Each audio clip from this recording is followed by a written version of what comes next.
சிவா திருச்சிற்றம்பலம். அருள் தரும் தேவகிரியம்மை உடனமர் பிரசன்ன நஞ்சுண்டேஸ்வர சுவாமி திருவடிகள் போற்றி போற்றி. 63 நாயன்மார்கள் திருவடிகள் போற்றி. 4 பெருமக்கள் திருவடிகள் போற்றி. நானாசிரியர் பெருமக்கள் திருவடிகள் போற்றி. சிவா திருச்சிற்றம்பலம். 108 நாட்கள்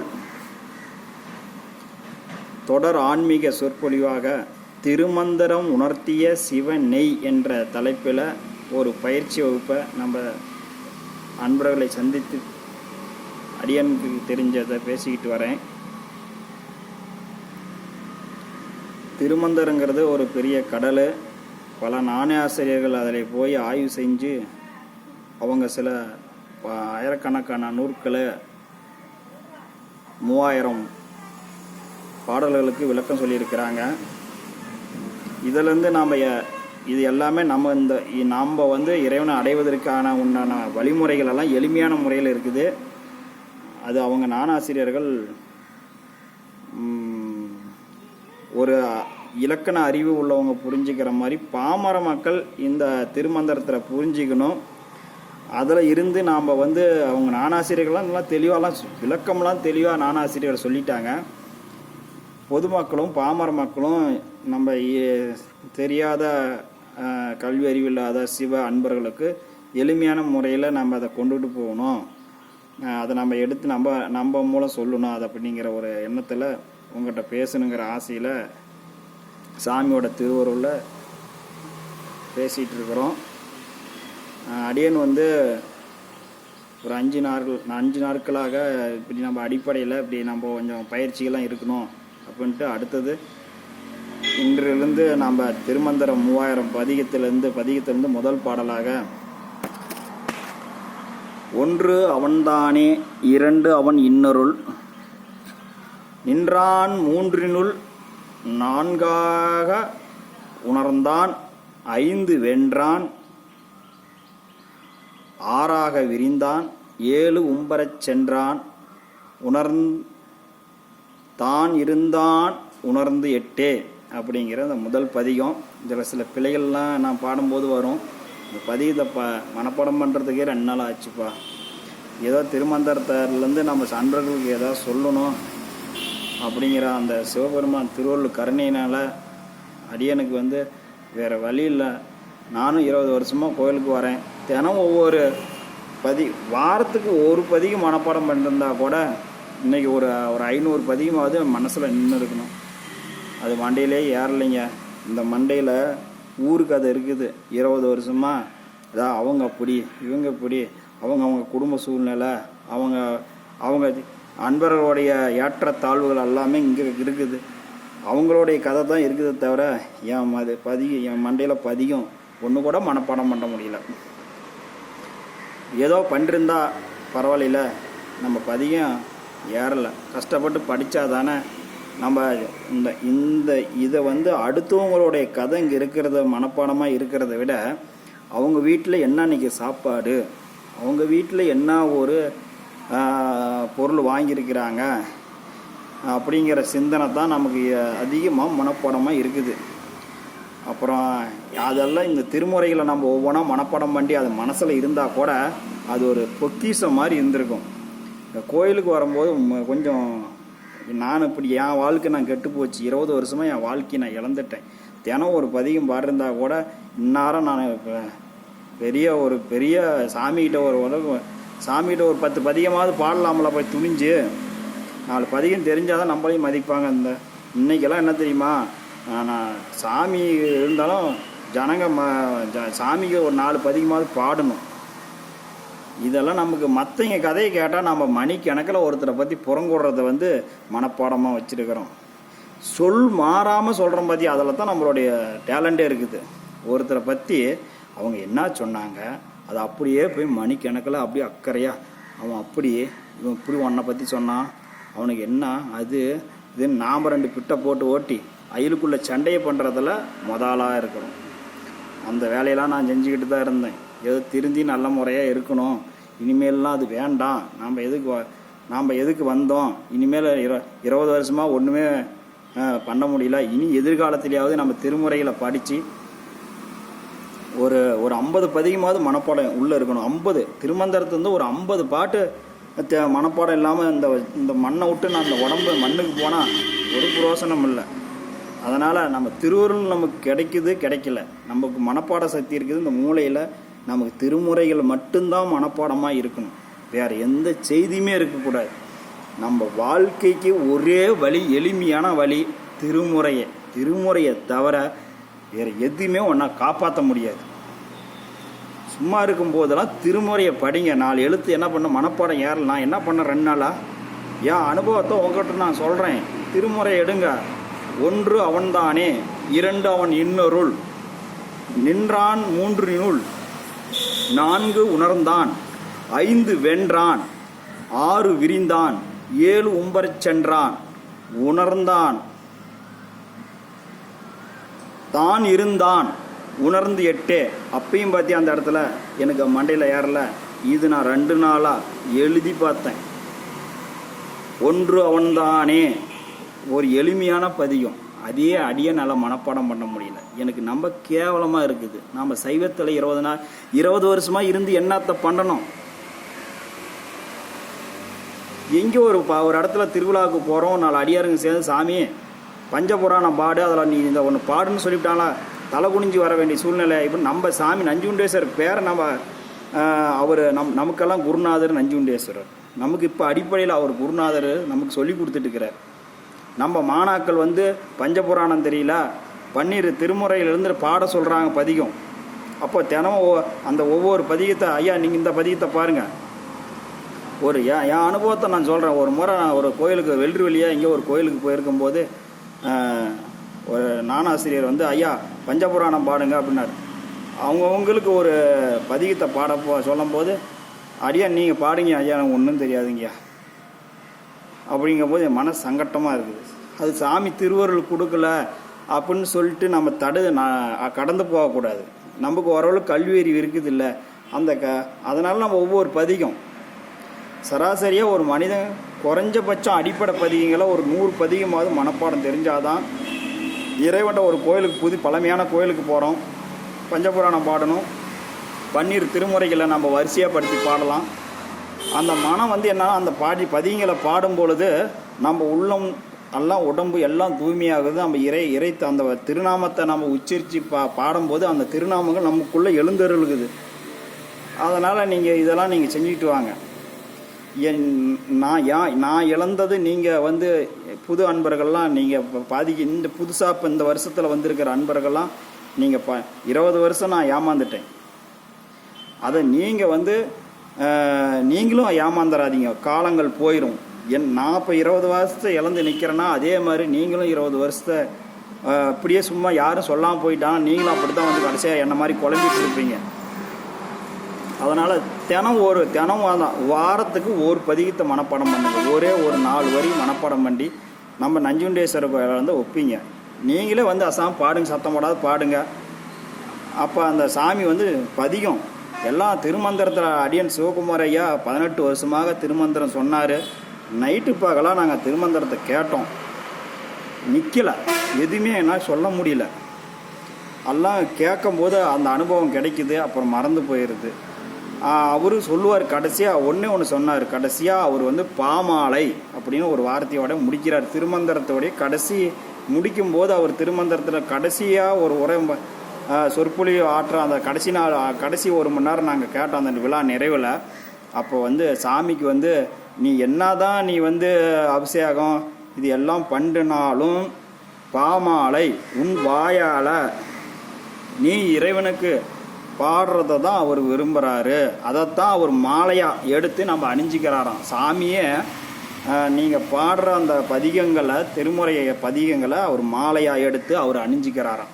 நீங்கள் ஒரு பதிகம் நீங்கள் பாடிட்டீங்கன்னா கைலாயத்தில் இருக்கிற சிவபெருமான் அந்த பதிகத்தை அந்த ஒரு பதிகம் ஒரு பூ அந்த பூவை எடுத்து அவர் தலையில் சுடிக்கிறாராம்.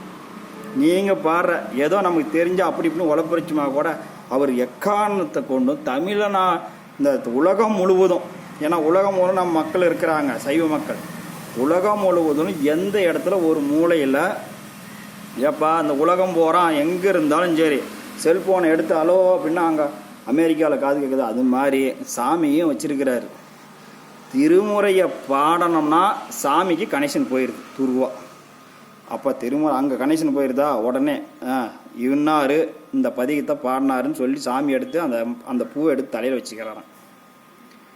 நாம் எத்தனை என்னங்க பூ எல்லாம் கடா முடான்னு பூ விற்கிறாங்க, அதெல்லாம் வாங்கிட்டு வந்து என்னத்தான் பூவை கொடுத்தா சாமி ஏற்றுக்கு போகிறார். அதுக்கெல்லாம் நிறையா சடங்கு, பூவெல்லாம் வாங்கிட்டு வரதெல்லாம் பல சடங்கு முறைகள் இருக்குது, சில அதில் குற்றங்கள்லாம் இருக்குதா, தூய்மைப்படுத்தணும் நிறையா இருக்குது. ஆனால் இந்த வாயால் நாம் பாடுற பிழையில்லாமல் மட்டும் பாடிவிட்டோம்னா அது கடவுளோட செயல், அது பாட சரியாக போயிடும். அதை நீங்கள் பாடும் பொழுது சாமி ஒவ்வொரு பதிகத்தையும் எடுத்து நீங்கள் பாடுற பதிகத்தினுடைய நிறைவாச்சுன்னா அந்த பதிகத்தினுடைய பூவை எடுத்து தலையில் வச்சுக்கிறார். அதனால் கோயிலுக்கு வரும் பொழுதெல்லாம் நீங்கள் தயவு செஞ்சு வீட்டில் மற்றவங்க கதையை பேசாதீங்க. இப்போ என்ன கேளுங்க, எடப்பாடியில் பற்றி அத்தனை பேர்த்து கதையும் தெரியும், யார் இன்னார் அப்படின்னு. இதெல்லாம் நான் வச்சுக்கிட்டு என்னதுக்கு, என்ன ஒரு 10 பிசாவுக்கு புரோசனம் உண்டா? அடுத்தவங்களை பற்றி ஒரு கதையை கேட்டு அது போய் இன்னொருத்தர்கிட்ட சொல்லிக்கிட்டு அது வேறு பிரச்சனையாகிக்கிட்டு, இது தேவையா நமக்கு? நாம் எதுக்கு வந்தோம்? ஏன் அடுத்தவங்க மேலே பொறாமப்படணும்? நமக்கு பொறாமப்படுறதுக்காக சாமி நம்மளை வச்சுக்கிட்டு இருக்கிறாரு. எத்தனை நாம் இழந்து நிற்கிறோம்னு உங்களுக்கு தெரியுதா? நாக்கு சுவையாக நானும் 1 கிலோ கறி சாப்பிட்டுக்கிட்டு இருந்தேன் சின்ன வயசில். எங்கள் அம்மா வந்து அப்படியே கறியை வறுத்து அப்படியே வச்சுருவாங்க, நான் தான் எடுத்தோமே. எங்கள் அண்ணன் தம்பிகள் கூட கறி இருக்காது. அது மாதிரி அவ்வளோ மாதிரி சுவையான அந்த கறி, அப்புறம் மீன், இப்படி எல்லாம் பல வகையான உணவு பழக்கங்களெல்லாம் அசைவத்தை விட்டுட்டு இழந்துட்டு வந்து நிற்கிறோம். இழந்துட்டு வந்து நின்றும் இந்த புறங்கூறுதலை பிடிச்சிக்கிறோம். அடுத்தவங்க அப்படி இந்த ஈக்கோ, நீ என்ன பெரிய ஆன்மீகவாதி, உனக்கெல்லாம் தெரிஞ்சிருமா அப்படின்னு ஒருத்தர் அவர் ஏதோ அடிப்படையில் தெரிஞ்சிருக்கிறாரு. அப்புறம் சாமி நம்ம அன்பர்களாக ஒன்றா, ஏற்றத்தாழ்வுகள் இருந்தாலும் அன்பர்கள் ஒன்றாவை அப்படி ஒரு வழிமுறையை, எனக்கு தெரியாத ஆன்மீகத்தை உங்களுக்கு சொல்லி கொடுக்கணும், அது மாதிரி ஒரு முறையை கொண்டு போகணும். உடனே அவங்க கேலி பண்ணக்கூடாது. ஒருத்தருக்கு தெரியும், தெரியாமல் கூட இருக்கும், நாம் தான் சொல்லணும். அப்படி சொல்லி தான் கொண்டு வந்தாகணும். அது மாதிரி நீங்கள் தினசரி நீங்கள் ஒரு பதிகளை மனப்பாடம் பண்ணிக்கிட்டு வாங்க. என்னுடைய நான் போய் நான் வந்து 100% ஒரு இடத்துல போய் அவமானப்பட்டேன், அதை நான் சொல்கிறேன். தயவு செஞ்சு பஞ்சபுராணம் மனப்பாடம் தெரிஞ்சு பஞ்சபுராணத்தில் நீங்கள் பதிகம் பாடணும். அதே மாதிரி பெரிய புராணங்கள் பஞ்ச புராணத்தில் 12 திருமுறைகளை பாடும்பொழுது 12 பாடல்கள் பாடுவாங்க. அதே மாதிரி வாழ்த்து சொல்லி பழகணும். அப்புறம் வாய்ப்பு இருக்கும்போது அவங்க முழு பதிகமும் மனப்பாடம் பண்ணக்கூடிய இந்த இறைவன் ஆற்றல் உங்களுக்கு கொடுத்துருந்தா நீங்களாம் தெய்வம், உட்காந்து மனப்பாடம் பண்ணிக்காங்க. திருவாசகத்தை கொஞ்சம் கொஞ்சமாக படிச்சுட்டு வாங்க. இது மாதிரி நீங்கள் செஞ்சுட்டு வரும்பொழுது இந்த மனப்பாடம் மெயினாக மண்டையில் ஏற்றுங்க. நானாக வெளியில் பெருமையாக பாடணுங்கிறதுக்கு நான் சொல்ல வரல. இறைவன்கிட்ட நீங்கள் உங்களுக்கும் இறைவனுக்கும் நீயாகி நானாகி சாமியாகி சாமிக்கும் எனக்கும் தான் பிரச்சனை. இங்கே மற்றவங்களுக்கு யாருக்கும் பிரச்சனை இல்லை. நமக்கும் சாமிக்கும் உள்ள பிரச்சனையை மற்றவங்கிட்ட சொல்லி குழம்பி போடாதீங்க. அவங்க ஏற்கனவே நீங்கள் குழப்பத்தில் இருக்கிறீங்க. நம்ம ஆளுங்க எப்பயுமே குழப்பம் பண்ணுறதுக்கு தான் இருக்கிறாங்க. நீயாகி நானாகி நேர்மையாகி சாமிக்கு நேர்மையாக இருங்க. மற்றவங்ககிட்ட போய் சொல்லி இதையும் குழம்பி போயிடாதீங்க. உங்களுக்கு தெரிஞ்ச பதிகத்தை சாமிகிட்ட போய் நின்று பாடுங்க, மனசார பாடுங்க, வாய் விட்டு பாடுங்க. பெருமைக்காகலாம் பாடிக்கிட்டு இருக்க வேண்டாம். திருமுறைகளை அது உணர்வுபூர்வமாக கலந்தது. ஒரு கணவன் மனைவி எப்படி ஒற்றுமையாக இருக்கிறாங்களோ அது மாதிரி இறைவனும் நாமளும் அப்படி ஒரு நெருக்கமாக இருக்கணும். கணவன் மனைவி இருக்கிற ஒற்றுமையை வெளியில் சொல்லிட்டு பெருமைப்படுத்திட்டு பேசிகிட்டு இருப்போமோ நம்ம. நான் என் மனைவியிடம் இப்படி நடந்து கொண்டேன், இப்படியெல்லாம் இன்பமாக இருந்தேன் அப்படின்னா வெளியில் சொல்ல முடியுமா? அது அசிங்கமாக போயிடாது. அது மாதிரி இறை ஆற்றல்களை நம்ம வெளியில் சொல்லக்கூடாது. இறை அனுபவங்களை வெளியில் சொல்லக்கூடாது.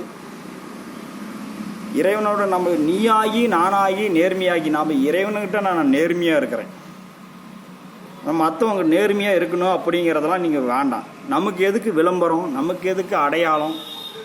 இறைவன் நமக்குள்ளே இருக்கிறாரு, நமக்கு அடையாளமே தேவையில்லை.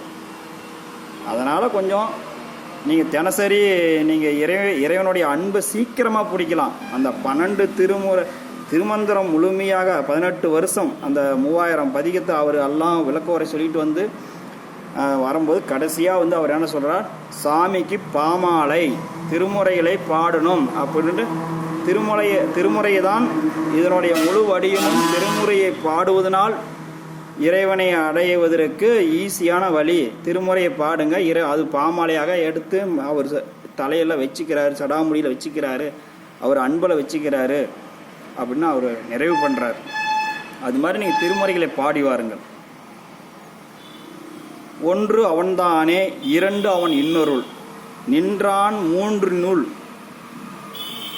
நான்கு உணர்ந்தான், ஐந்து வென்றான், ஆறு விரிந்தான், ஏழு உம்பரச் சென்றான், தான் இருந்தான் உணர்ந்து எட்டே அப்படின்னு 2 நாட்களாக இந்த பதியத்தை மனப்பாடம் பண்ணான். அடியன் மனப்பாடம், சாமியை குடுசாமியே அப்படின்னு கேட்டேன், கொஞ்சம் மனப்பாடம் பண்ணிடுச்சு. இதே மாதிரி கஷ்டப்பட்டு மனப்பாடம் பண்ணுங்க. எழுதி தெரியலையா, எழுதி 2 தாட்டி எழுதுங்க அந்த பதிகத்தையே, அப்போ மனப்பாடம் ஆயிரும். அதுக்கப்புறம் அதுக்கு விளக்கத்துக்கு வருவோம். விளக்கம் திருமந்திரத்தில் பெரிய நானாசிரியர்கள் உலகம் பூரா இருக்கிறாங்க, அதுக்கு பல விதமாக விளக்கம் எழுதியிருக்கிறாங்க. ஒன்று அவன்தானே, இறைவன் ஒருவன் தான், இந்த உலகக்கே ஒருவன் தான், உனக்கும் எனக்கு இங்கே இருக்கிற அத்தனை 140, இங்கே மொத்தம் நம்ம இந்தியாவில் 140 கோடி பேர் இருக்கிறான். உலகம் பூரா 800 கோடி பேர் உலகம் பூரா இருக்கிறான்.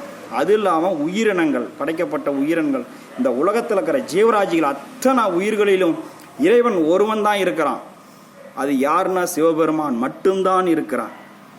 அவரை மீறி இந்த உலகத்தில் எந்த தெய்வமும் இல்லை, எல்லாம் அவன் திருவருள். அவனுடைய திருவருள் தான் தெய்வமாக இருக்குதே தவிர அவன் ஒருவன் மட்டும்தான் நிலையாக நிற்கிறான். இந்த உலகத்தில் எல்லாம் அழியக்கூடியது, அவன் ஒருவன் அழியாமல் நிற்பவன். அழியாத ஒரு பொருளை நேசி, அழியக்கூடிய என்ன போல ஆளை நேசித்து என்ன புரோசம்? கொஞ்ச நாளைக்கு அழகாக இருக்கும் எதுவுமே, வயசாகி போச்சுன்னா அது அவங்கள காப்பாற்றிக்கிறதுக்கே கூட பார்த்துருப்பேன், ஒரு கூட உதவி செய்கிறதுக்கு அவங்க பிள்ளைங்கள உதவி செய்ய மாட்டாங்க. அதனால் அழியாத எத்தனை கோடி சம்பாதிச்சாலும் கடைசி காலத்தில் நடுத்தருவில் தான் தூக்கி கட்டில் போட்டு படுக்க வைப்பாங்க. நான் வீட்டில் மெத்தமால நீ பெரிய பங்களா கட்டி வச்சாலும் ஒன்று பங்களாவில் ஏசி ரூம்லேயே ஒன்று படுக்க வச்சு பார்த்துக்கிட்டு இருப்பாங்க. அதெல்லாம் வாய்ப்பில்லை ராஜா. அதனால் நம்ம இறைவன் என்றும் அழியாத இறைவனை நாம் வழிபாடு செய்யணும். நாம் இறையாற்றலை பெறணும், இறைவன் திருவடியில் அடையணும். தினம் ஒரு திருமுறையை நீங்கள் பாடணும். தயவு செஞ்சு நாங்கள் அடியன் பட்ட கஷ்டத்தை நீங்கள் அனுபவி, தினம் ஒரு திருமுறையை மனப்பாடம் பண்ணி, வாரம் ஒரு திருமுறையை மனப்பாடம் பண்ணுங்கப்பா. அப்படி பண்ணால் கூட ஒரு 100-150 பதிகம் நம்ம மனப்பாடத்தில் இருக்கும். அதனால் எந்நேரமும் நம்மளுடைய முழு தான், ஏதோ கதையில் சொல்லுவாங்க, எதாக இருந்தாலும் காரியத்தில் என்ன தான் காரியம் இருந்தாலும் கண்ணும் கருத்துமாக அந்த ஒரு பழமொழி சொல்லுவாங்க, எனக்கு தெரியல நினப்பில்ல. நாம் எப்பயுமே நம்ம பதிகம் பாடுறதுல சுயநலமாக இருக்கணும், பதிகம் மனப்பாடம் பண்ணுறதுல நம்ம சுயநலமாக இருக்கணும், இறைவனை அடைவதற்கு நம்ம சுயநலமாக இருக்கணும். இந்த உலக பொருட்களை பெறுவதற்கு நம்ம சுயநலமாக இருக்கக்கூடாது. அது இருந்தால் சாமி இருக்க மாட்டார். ஆனால் சாமி இருந்தால் அத்தனையும் உனக்கு கிடைக்கும். இந்த உலக சுகங்கள் அத்தனையும் உனக்கு கிடைக்கும். உலக பொருளை போய் கட்டி பிடிச்சிக்கிட்டு இருந்தால் அது ஒன்றுமே இல்லை. ஆனால் நீ சாமியை நெருங்கி இருந்தினா உலக சுக போகங்கள் அத்தனையும் சாமியே நீங்கள் கட்டி பிடிச்சிக்கிட்டிங்கன்னா உலக பொருள்கள் அத்தனையும் உனக்கு அனுபவத்தை கொடுக்கும். சாமி தான் மெயின். சாமி விட்டுறாதீங்க, சிவபெருமானை விட்டுறாதீங்க. உங்கள் குழந்தைக்கு சிவபெருமானுடைய பெயர்களை வைங்க. பெண் குழந்தையாக இருந்தால் நாயன்மார்கள் 63 நாயன்மார்கள் பெண் குழந்தைய அம்பாள் பேர் வைங்க. நாம் எப்பொழுதும் உச்சரிக்கும் பொழுது தெய்வங்களுடைய பெயர்களை உச்சரிக்கணும். அப்போ அந்த குழந்தைகளுக்கு அந்த மந்திர சக்திகள் உருவாகும். நமசிவாயம் அப்படின்னு ஒரு பேரை வச்சோம்னா அந்த நம்ம வாழ்நாள் முழுவதும் அந்த நமச்சிவாயன்னு சொல்லும்போது அந்த பேரை கூப்பிட்றவங்களுக்கும் புண்ணியம், நம்ம பெற்றவங்க நமக்கும் புண்ணியம், அந்த பேர் வச்சவங்களுக்கும் புண்ணியம். ஒருத்தர் மட்டும் ஒரு குழந்தைக்கு பேர் வைக்க வாய்ப்பு கிடைச்சிச்சின்னா நமச்சிவாயன்னு சொல்லுங்கள், அவங்க வச்சவங்களுக்கு பல மடங்கு புண்ணியம். அதே மாதிரி அந்த குழந்தைக்கும் அந்த ஆற்றல் வலிமை பெறும். அது மாதிரி எதிர்காலத்தில் நீங்கள் திருமுறைகளை ஒவ்வொரு பதிகமாக மனப்பாடம் பண்ணிட்டு வாங்க. நாம் எதிர்காலத்தில் திருமந்திரத்தில் முதல் பதிகம் ஒன்று அவன்தானே, இரண்டு அவன் இன்னொருள் அப்படிங்கிற அந்த பதிக வரிகளுக்கு ஒன்று அவன்தானே அப்படின்னா 12 திருமுறைகளில் எங்கெல்லாம் ஒன்று அவன்தானே அப்படின்னு அவங்க ஆசிரியர்கள் நம்ம குருமார்கள்லாம் பயன்படுத்தியிருக்கிறாங்க, அவங்க என்ன அதெல்லாம் சொல்லியிருக்கிறாங்கங்கிறதெல்லாம் குறிப்பு எடுத்துக்கிட்டு நாளைக்கெல்லாம் ஒன்று அவன்தானே இரண்டு இன்னொருள். இவங்க நம்ம ஆசிரியர் கொடுத்துருக்குறாங்க. இன்னும் வேறு விதமாக எங்கெல்லாம் நம்ம இருக்குது 12 திருமுறையில் இந்த வார்த்தைகளை நான் திருஞான சம்பந்தர் எங்கெல்லாம் பயன்படுத்தியிருக்கிறாரு, திருநாவுக்கரச பெருமான் எங்கெல்லாம் பயன்படுத்தியிருக்கிறாரு, சுந்தரமூர்த்தி நாயனார் எங்கெல்லாம் பயன்படுத்தியிருக்கிறாரு, மாணிக்க வாசக பெருமான் எங்கெல்லாம் ஏன்னா இது நம்ம சைவத்துக்கே முதல் நூல் திருமந்திரம் தான். அந்த நூல் தான் அந்த ஃபஸ்ட்டு நூற்றாண்டுலேயே அந்த நூல்கள் வந்ததுனால பிற்பாடு வர நூல்களில் எங்கெங்கே நாம் பயன்படுத்தியிருக்கிறாங்க. அதுக்கு ஏதாவது அந்த ஒன்று அவன்தானேங்கிற ஒரு சொல்லுக்கு நம்மளுடைய சுந்தர நால்வர் பெருமக்கள்லாம் என்ன சொல்லியிருக்கிறாங்க அப்படின்னு உள்ளே போய் பதிகத்தில் தேடி பார்க்கணும். அது பதிகத்தை தேடினா உடனே நமக்கு தெரியாது. அவங்க சொன்ன பொருள்களை தேடி பார்க்கணும்.